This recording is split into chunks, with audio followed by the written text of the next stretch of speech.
The situation after 7 weeks. After Jesus fled from Capernaum, his enemies assumed that the entire movement had fallen apart. They concluded that the haste with which Jesus had fled indicated that he was so thoroughly frightened that it was unlikely he would ever return. Almost all active opposition to his teachings had ebbed away. His believers, however, began to hold public meetings again.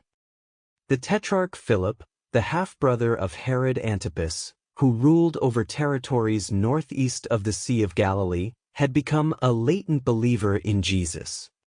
And he sent Jesus a message that he was free to live and work in his territory. The general order to close the synagogues to the teachings of Jesus and all his followers had a counterproductive effect.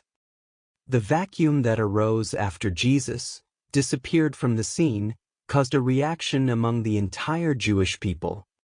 A collective sense of resentment against the Pharisees and the leaders of the Sanhedrin. Many rulers of the synagogues began secretly opening their synagogues to Abner and his companions, using the excuse that these teachers were followers of John the Baptist and not disciples of Jesus.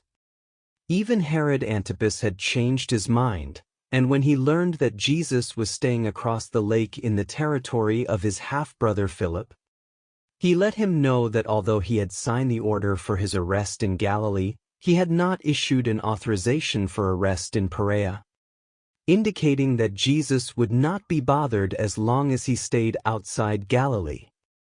He also communicated this decision to the Jews in Jerusalem. This was the situation around August 1st of the year 29 when Jesus, after more than 7 weeks, returned from his flight from Phoenicia and began the reorganization of his scattered and tested forces.